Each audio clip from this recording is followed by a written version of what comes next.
name is Paulo Zagalomel. I'm Associate Provost for Global Century Education and also Director of International Programs at the University. And it is my pleasure and honor to introduce our keynote speaker for today on preparing tomorrow's global leaders. It is in the vision statement of the university that we want to lead as a globally focused public research university that serves the state, nation, and the world. And that an educational experience at all degree levels includes making our citizens prepared for a world that is increasingly interconnected. And it is, in fact, increasingly interconnected. The number of multinational corporations rose from 7,000 in the 1990s to 65,000 a couple of years ago. And with this rapid growth of multinational companies, jobs can now be shipped wherever there's an internet connection and a laptop, I guess. Thus, in the global century, learning about other cultures and languages will be almost as important as learning how to use a personal computer was at the end of last century. And with this ability to work everywhere comes also a necessity to learn other cultures and languages. In the US, 50% of US students study a world language. In Europe, 90% of students study also a foreign language. Bilingual students are even being seen as more valuable to multinational companies by employers. In England, one of the key debates right now in education is on how to provide a global education in elementary schools. So no doubt new generations of students will need to transcend local and national boundaries in preparation for life and work in an ever-widening space. So how will the institutions that serve them lead the way? How do we see this new world, and how can we teach our students to see it? What kind of a lens do we need for our round world? We have Dr. Patti McGill Peterson with us. It's a great pleasure and honor to have you here for this session. I would need a 45-minute session to go over Dr. Peterson's bio. So I'll reduce it to 5% of your extensive and distinguished curriculum. Dr. Peterson is the Presidential Advisor for Global Initiatives at the American Council on Education, overseeing the Council's work on the internationalization and global engagement of higher education. This includes a broad spectrum of programs and services for US colleges and universities, as well as ACE's outreach to institutions, governments, and associations of higher education around the world. Part of the portfolio of programs is obviously the American Council on Education's Internationalization Laboratory, of which the University of Montana is currently a part of as one of the 2014-16 cohort universities. Prior to joining ACE, Dr. Peterson was Senior Associate at the Institute for Higher Education Policy. Before that, between 1997 and 2007, she served as Executive Director of the Council for International Exchange of Scholars and also Vice President of the Institute of International Education. In both positions, always very close to the Fulbright program. And we actually overlapped working with the Fulbright program at the same time between these 10 years. Dr. Peterson is President Emerita at Wells College and St. Lawrence University, where she held presidencies from 1980 to 1996.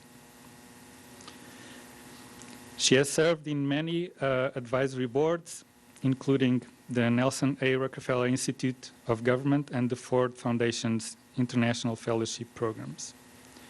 Dr. Peterson holds a BA degree from Pennsylvania State University and an MA and PhD degrees from the University of Wisconsin, and was awarded the Carnegie Fellowship for Postgraduate Study at Harvard University, and was also a Senior Fellow at Cornell University's Institute for Public Affairs. So with no further ado, Dr. Peterson, the floor is yours, and it's a honor and a pleasure, again, to have you here with us. Thank you so much.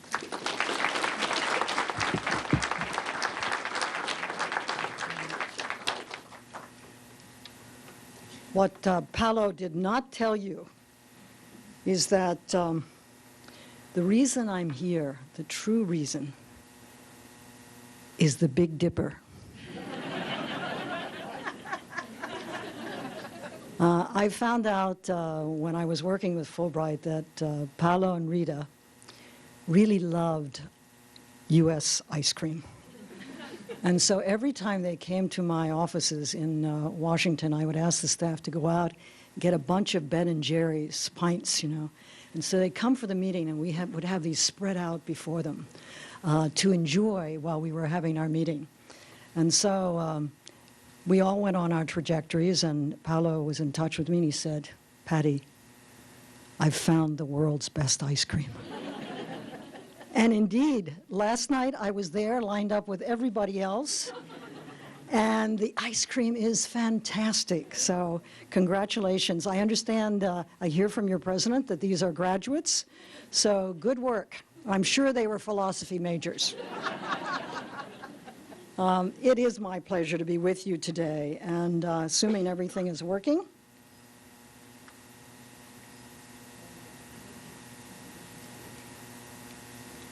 Is it working? Try it again. Is it working? Okay, great. Thanks. That one. Okay, I had it upside down. So here we are. It wasn't hard to find this slide, by the way. Here we are on the campus of one of the U.S.'s really fine, outstanding universities. It could be a world in and of itself. Food, shelter, fun, a little bit of learning along the way. Easy to become very isolated. But we have an educator's duty to move our students beyond the confines and the boundaries of their own limited experience and space. To have them think, read, listen, and experience life through a wider lens. When I was a college president, and thank you, Paolo, for the kind introduction, I put a group of explorers' maps on my wall. And depending on when the person came, usually the 1500s, and what place they landed, they drew a different picture of what we now know as the United States of America. If they were the Spanish coming to Florida, Florida with that peninsula would be beautifully drawn, the little inlets would be there, and then you get up to what we now know as Georgia, and it would be a wild and unknown space. There would usually be big beasts drawn. There would be strange depictions of indigenous people, usually with some weaponry in their hands. But it clearly wasn't accurate. So it made me think, and I put it there so I could have conversations with both students and faculty about the concept of where we land and how we see the world. And so this whole issue of how we see the world and the place we inhabit, very, very important. I'm sure all of you who are faculty encourage your students to get out in the community, that we're really wanting to link what we do with real life. And so they do transcend the boundaries of campus. They move to the community. The campus seems smaller. They are connected with real issues of life. But still, through this particular lens of Missoula and Montana, all roads seem to lead to and from Missoula. But if we adopt the astronaut's view, the place we inhabit seems very small. The world beyond our dot is indeed unknown, and worthy of exploration, mapping, and drawing. So one's sense of boundaries, the concept of the world, very much depends on what we present to our students, how we connect them with the unknown. And moving the student from the village, the campus, to a greater understanding of the world, in my view, is part of the essence of a first-rate education. We think a lot in the United States about what's first-rate. And we've just been through a remarkable century, which has been called by many the American century. If you look at the Pew Global Attitude Survey, you'll find that many Americans are still there. They have not made any shift in their sense of whether global dynamics are changing. The 20th century may have been the American century, and indeed, I think, to take a little bit of credit and not to be hyper critical of our country, it was an amazing century where we did some extraordinary things and had some extraordinary development as a country. And if our lens is primarily focused on the United States and its strength and success, it's very easily concluded that we are first and always, and will be forever, the last standing superpower. And by many measures, no matter what you, whoops, here we go, whoops. Here we go. I keep turning this thing upside down. By many measures, we are first in the world. We're number one in Nobel Prizes. That's a pretty distinguished place to be. If you look at almost any kind of university rankings, you'll find that we take about half the places in the top 100, and if you look at the top 10, we overwhelm the top 10. The largest share of international students by any country. Top 5 in earnings. The only country that exceeds us is Luxembourg, and that's a very small country with a lot of bankers. And we have the highest number of global 500 companies. So, easy to conclude we're first in the world. We also are the premier consumer of most of the world's resources. We're first in the world there as well in many, many ways. And the American lifestyle is an image that has become synonymous with high consumption patterns. The implications for environmental degradation, global warming, climate change are enormous, as well as the scarcity of the world's commodities and goods. And as the rest rise, this is going to be a very interesting kind of equation because others will want and need what we have so long used in great abundance. But if we look at this all from a different perspective, with a different lens, it's possible to develop a different kind of scenario, a different kind of ranking, a different set of implications about where we sit in the world.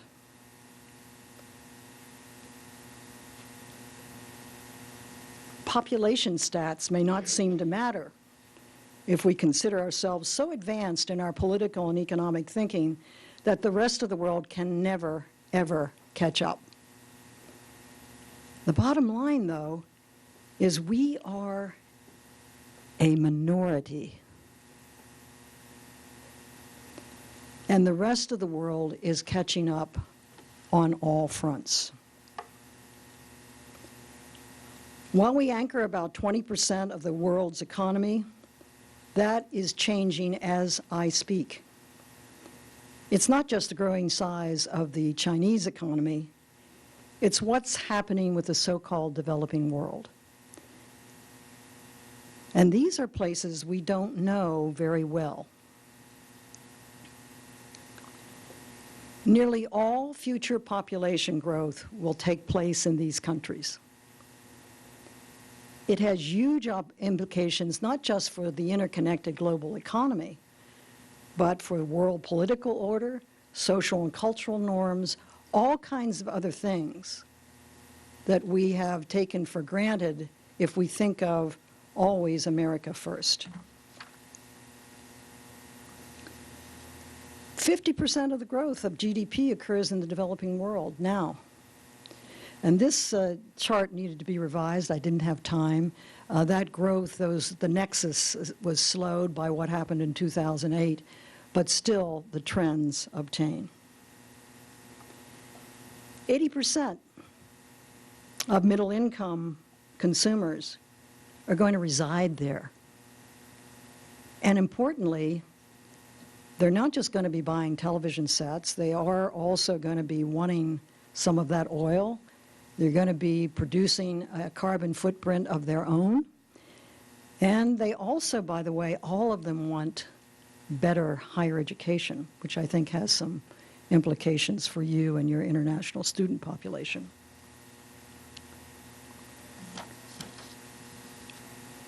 So if we look at America first, even though we house many of these multinationals, if you look at who their customers are, already, and this is in advance of some of this growth, already they are serving non-U.S.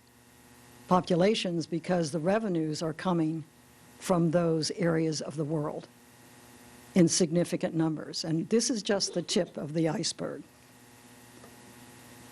If you look at the world's labor force, what you'll find is that too will grow significantly with this population growth. And guess where many of the workers will be? Many of them in Asia and sub-Saharan Africa, as well as Northern Africa. So again, tremendous implications for how we think about ourselves in the world, our dot, our place in relationship to others, and how we're going to live, how we're going to consume, how we're going to think about different cultural norms and values. And that can happen in a lot of ways. I don't have time to go into it, but there's just one way. Think about the current allocation of religion around the world. We think of ourselves, although we are intended to be a country that welcomes all religion, we are mainly a Christian country in the United States. Well, if you look at the proportion of Muslims, Hindus, Buddhists, and you think about the population growth that I was just describing, that population is going to grow exponentially. And so Christians will become, too, as well, a minority in the world. Again, something to think about in terms of how we view the world, how we view ourselves in it. Whoops. And so we are truly in a new era, and this is a cartoon I use over and over again because it says to me, look out. I know we're all dated, aren't we? This is what we heard. That's what I heard from my parents. But guess what? There's a new message.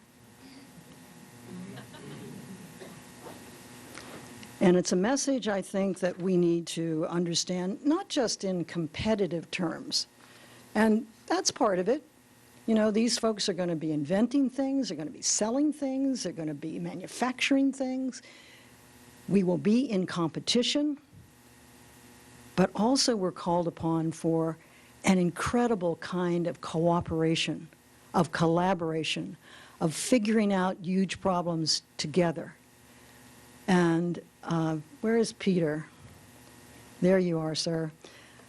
Peter was in the first class of the Fulbright New Century Scholars, and I can remember how hard it was, Peter, for me to convince people that we needed to do something a little different with the Fulbright program. And so we devised something called the Fulbright New Century Scholar Program, which was to bring 30 scholars from around the world around a single huge problem that humankind was facing. And the first was the challenges of health in a borderless world. And it is indeed, I think, the mantra that we want to take into this new global century. How do we bring people together? Not separate ourselves around problems, but bring ourselves together. And so, what should higher education's response be to this era, this new world in which we live? Well, gosh, you think about all the things that universities are called upon to do. And the history, I think, of higher education in part is a history of expanded mission. Once upon a time, it was possible to live in the ivory tower. If you ask President Engstrom if he lives in an ivory tower, he will not know what an ivory tower is. The University of Montana, and every great university, is called upon to be all things to all people. So it's hard to be focused.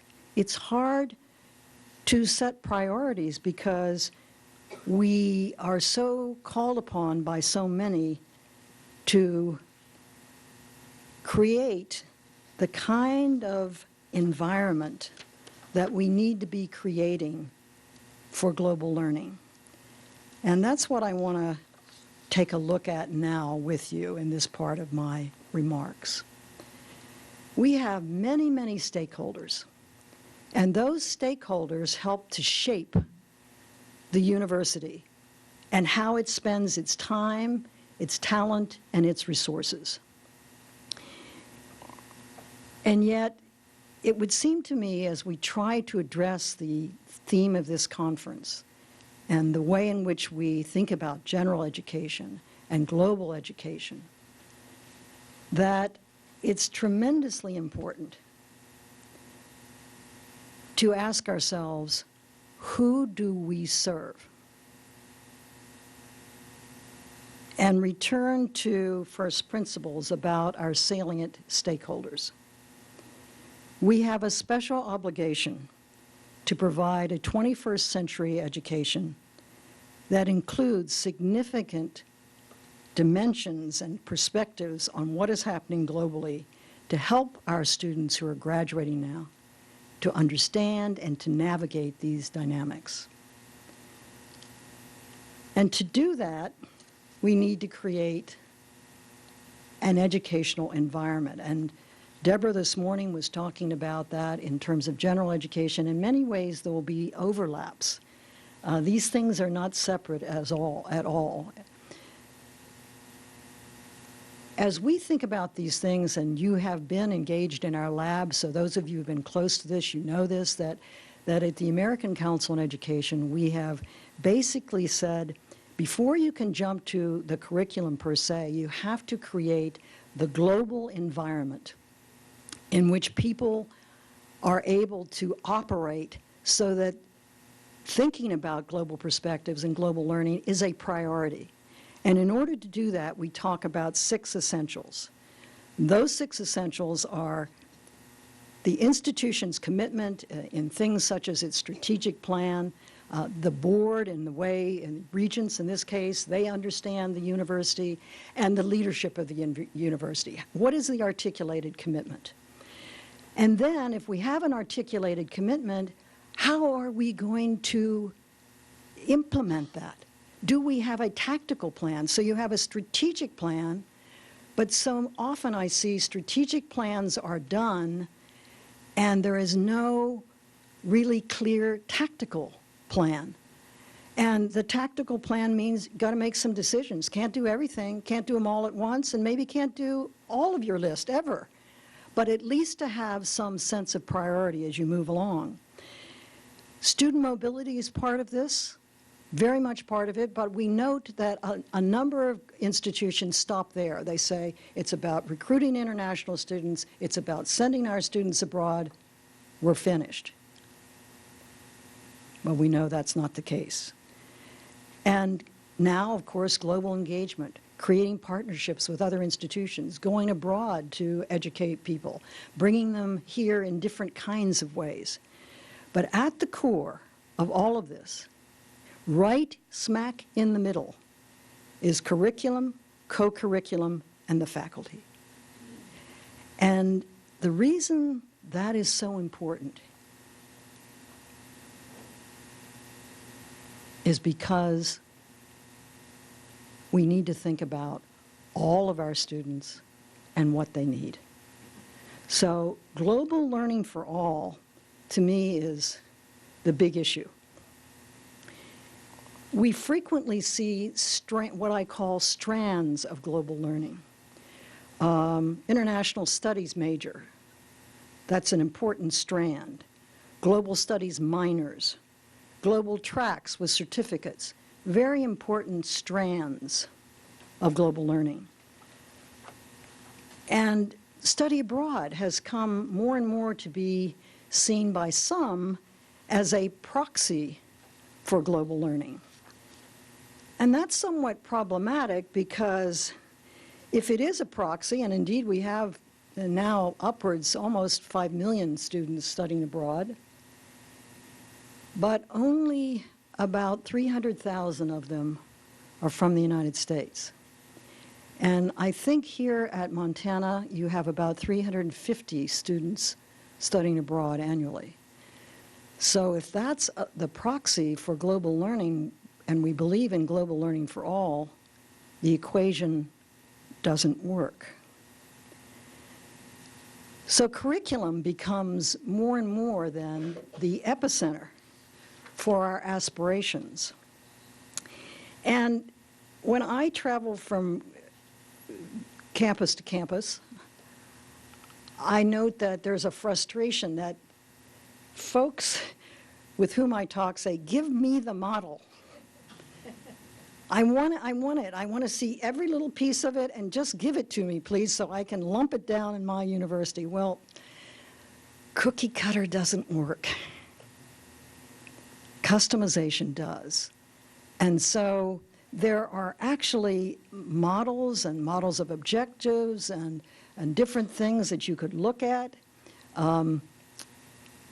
ACE, and this was circa, I think, 2005, began to write about this and think about it. And you see that in its outline of, the objectives for global competence. You see a kind of a tripod where it is knowledge, skills, attitudes. You look at them and you have different objectives within each one.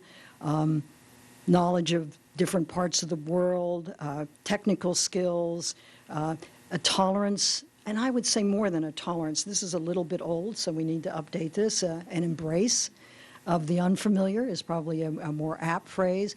But so early on, there was a sense that, yes, we need to talk about this, but you could pick and choose here. This is not exactly a specific blueprint. Others have gotten into this mix. The Asia Society is very active in K through 12. They've done some very interesting work. And they've streamlined it. Now they have behind this set of 4 competencies a lot of advice on pedagogical approach, and so it's not uncomplicated. But you look here and you see basically 4 things. Again, perspectives. I underline that because every single thing that you look at says you've got to widen the lens. You've got to do things that widen a sense of place and space for the students' reference points. So here you have 4 principal competencies from the Asia Society and from Deborah's organization, very good work on global learning value rubrics. You see that there's been an attempt to sort of in a general way describe what it is that would fit into this global learning rubric. AAC&U is very careful to say, by the way, it relates to some other things like civic engagement and other value rubrics. But they say, there are about 6 things. Again, it's the tripod idea with objectives, but there are about 6 things: global self-awareness, perspective taking, cultural diversity, social responsibility, systems understanding, knowledge application. What is very interesting when you look at these dimensions, all 3 of these examples I've used reference the importance of wider and multiple perspectives. Forms of self-awareness, locating yourself in your own culture, in your own place, understanding that, but then looking out to to other places and cultures. And also the need to form an investigated knowledge base.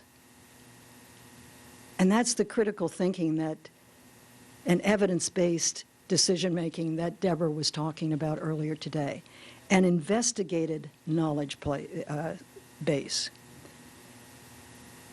Now, you can pick whatever model, and as I said, I don't believe that anyone should come to you and say, here it is.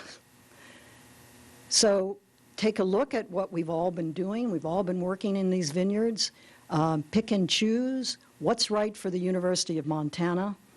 But you know that, and this is kind of one of these eternal verities, the curriculum and its scaffolding derives from a number of pillars. And you have all of these very complex pillars here at the university. You have individual courses, you have academic program components, majors, minors, certificates, you have degree programs in schools, you have disciplines, and all of these things require coming together in the most intricate kind of architecture to create global learning for all. And when I say all, I should add a parenthesis to this. I don't think that all of your students have to be exposed to global learning in exactly the same way. I think of it, and this is just one variation on the theme, as maybe 3 levels. And I started thinking about this. Some of you may know the work of a wonderful dean at Harvard College, Henry Rozovsky. And he was the co-author of something called Peril and Promise. It was a World Bank report about developing countries. And there was a chapter in that report on, believe it or not, general education, which many of these countries did not even know what that was about. But he was asking his colleagues at the World Bank and those on the task force to think about different levels at which students could be brought into the liberal arts. And he said, you know, depending on the type of program they were in, what they were studying, you would have to create different levels of exposure to general education. And so I've taken that idea and I've thought about it in terms of global learning. We have our, what I would call the experts, students who are studying international relations, or they're studying, doing area studies, or a language and cultural studies. And so they become experts in a very deep way. They may be going off to get PhDs in those areas, et cetera. Then we have what I would call the track or certificate programs, where a student may major in anything, but also say, look, I'm going to have a Latin American Studies minor, I'm going to do the global certificate program, I'm going to have that kind of focus. But still, we don't have all students captured in that net. And so then the first level would be, what do we do for all students, regardless of their major, regardless of what they're studying, that you will not, it's just like Deborah's comment about escaping the fundamental tenets of general education. How do we make sure that everyone, because every student who graduates from the University of Montana needs to be able to operate in this wide world? I'm going to hurry along here. So I talked about architecture. Who are the architects? There's no question that faculty have to step up to this. And, you know, many of our faculty have not studied abroad. Many of our faculty are not equipped to do this. And so tantamount to really doing a program that works is the whole issue of faculty development. We cannot move institutions forward in the 21st century without thinking about the faculty and how we move their perspective, their ability to see their disciplines in their field with a wider lens. It can't just be done by, please teach these courses. So while the faculty are architects, they also need to be students.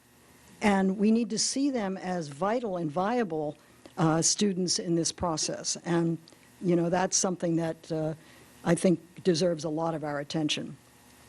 So while we don't think a cookie cutter works, we do have some observations, and a lot of that has to do with working with our lab, our internationalization lab, other work we do with campuses, that the process is so very, very important. And the first is defining for yourselves what global learning is, and as a campus priority. Prioritizing the competencies. Again, not everything can be done at once. And if it cannot be, what shall we tackle first and why? And that's a very worthy conversation. What are the unifying principles? And how do people interpret and customize along the way, assuming there is no cookie cutter? And most importantly, reflecting the character and identity of the institution. And that's why we do not like all one size fits all. And so, since Deborah gave the president such a hard time, I decided I would try to redeem, you know. This was said recently when one of the Republican candidates for president said that universities need to be policed more. And so I thought he had a wonderful response to that. But ultimately, this says to me, it's about how we equip our students to navigate an ever-widening world with an ever-widening lens. And if we do that, of course it's for their good, but it's not just for their good. It's about benefit to the state and the nation, and I keep hearing words like national security, competitiveness, the ability to lead in the 21st century. If we do not know how other cultures think, operate, believe, then we cannot, even if we are a more cooperative partner, still be a leader. And so the way we educate for the future and for global competence is critical to that goal. Thank you very much for your attention.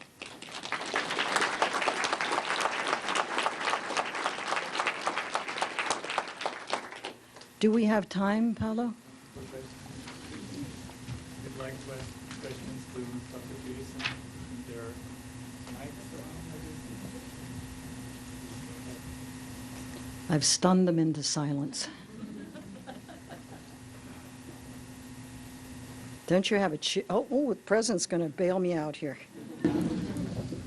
Patti, we went through a time where quite a few universities were actually setting up campuses abroad, and my sense is that quite a few of those have not been successful, but some maybe have. Can you just talk a little bit about that particular form of internationalization and how is it working? That's a really good question. In fact, that whole branch campus phenomenon has slowed, at least coming out of the United States. The Australians are still at it, and the UK, you know, are still at it. But we have slowed tremendously, and I think that's born of a number of hard lessons. As you know, some have folded their tents after some good experiences. I thought the way Michigan State folded its tent in, was it Dubai? Johns Hopkins in Singapore was very responsible. They had some goals they wanted to meet. They did not meet them. They were good. It wasn't a bad situation with the country, but it was a parting of the ways. And so I think we're learning a lot about this, and one of the things we're learning, this is very expensive. It's very, even, you can get, as John Sexton did at NYU, somebody to foot the bill, but usually you get to foot part of it and take some risk yourselves. And so I think people are standing back and saying, we better understand this better. What are the local requirements? What would we have to spend? What are the chances for success? That people are going into this now much more carefully than the first rush. What we do see, though, is much more activity in the joint and dual degree area. that more institutions are looking for partners in other countries to develop joint academic programs. And so that, I think, is the phenomenon that is going to really surpass the branch campus idea, that you would find partners in other places to offer joint and dual degrees. And a recent study we did, it confirms that. So I would stay tuned on that front. Peter, are you supposed to use that? I think they're recording this, and I'm supposed to tell you to go to the mic. You didn't follow the rules, President Engstrom. You spoke. Whoops. Whoops. He's a tall guy. Get that thing up there. Yeah, I'm not sure the mic's on. Is the mic on? Okay, you spoke quite a bit about demographics, and so I had a question for you. One of the things that's going on right now is this tremendous surge of migration from poor countries into wealthy countries. As you look ahead into the future, how do you think this might impact higher education, and what should higher education's response be to the migration issue? Thanks for the easy question, Peter. Well, that is so vexing. And I've just been talking with our colleagues at the European University Association about the inward migration of the Syrian population and other war and conflict populations coming out of the Middle East and Africa to Europe. And they are asking this very question, how should universities be engaged? And there are really two things, and it's sort of my own thinking as well. One is, what is the university, what is higher education's obligation to help, one, stop the conflict? How do we create societies in which people can disagree, have different religions, have different cultural norms and values, and not kill one another? So it's the New Century Scholar idea. We did have one of the versions of that on ethnic and sectarian conflict. But the knowledge we have, the peacekeeping knowledge, the conflict resolution knowledge, how can we work with our colleagues in those countries and with foreign policy decisions to try to impact that? So that is one area of assistance from higher education. The other is direct. How do we help these folks that are being, really they're coming out of their countries with only the shirts on their backs? And the question is, how many of them could benefit from higher education? Are we prepared to offer them places in our institutions with some degree of financial support? Where do we go for that support? If we cannot afford it, are we willing to go to foundations and others to help us find that kind of support? So those would be the two dimensions in which I think we could react, not even react, be more proactive in a very positive way to what is a growing international tragedy. I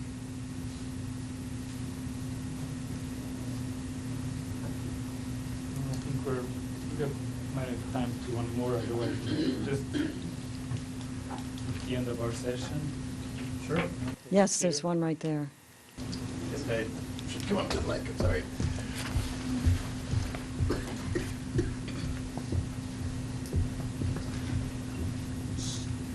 Many of the things that you described regarding international education requires some commitment, some investment at the public level. And I'm thinking of the specific case with the Title VI programs in the Department of Education that have been cut by 2/3. What's the disconnect between what you described and what we agree with you on? I think the people in this room, to public policymakers, how can we make the argument more persuasive to them to support international education? That's also a very good question and a complicated one. Most of us think that it's not such a bad thing that we don't have a central ministry of education. We do not, as you know, in the United States. And that allows us a lot of autonomy, a lot of development, particularly if you're in the private sector. If you're in the public sector, the states do intervene and the state government has a lot to say about the development of higher education. But one of the things we've noted, and we're just coming out with some papers on national policies, comparing what the U.S. is doing in internationalization initiatives and what other countries are doing, is one benefit of Central Ministry of Education is that you can declare focus, priority, a war on something, a good war in this case, and that is on isolationism and to really fly the flag of international education and international knowledge. Right now, for example, the European Union has dedicated somewhere in the vicinity of about 50 million a year, which is not a huge amount of money, but it's a great start. 50 million a year over 4 years to encourage more global learning, more activity in this area among European universities. It will come, just check our website and you'll see this, but it basically says, bottom line, the United States doesn't have its act together. We need to, in the absence of a ministry, of a national policy, that thinking about the data that I shared with you, which is what you were suggesting, and how we respond to it requires some coordination. So how do we do that? How do we figure out as a nation that in fact Title VI, knowing other areas of the world and less commonly taught languages is a fairly good idea in terms of our relationship with the rest of the world? There is a disconnect. You're absolutely right. And so it almost sounds like Adam Smith, but a guiding hand here to really help this connect between policies that seem to recognize that there's growing competition from the rest of the world, there are growing opportunities for collaboration and cooperation. How are we going to respond to that? And there's where we have, I don't think it's the Tower of Babel, but I think we don't have a kind of a central national response to that. And you're absolutely right. Our ability to see Title VI as a bulwark for that effort is really absent when you think of what's happened to it. So, by the way, in this vacuum, the voice is coming from higher education. So what we do, what we say, how we operate in this space is the voice. Thank you very much for your attention. Thank you so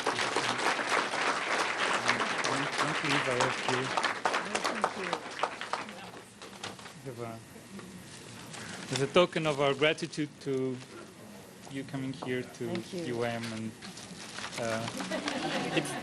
it's not ice cream, I'm sorry. Is it a grizzly bear? Thank you so much.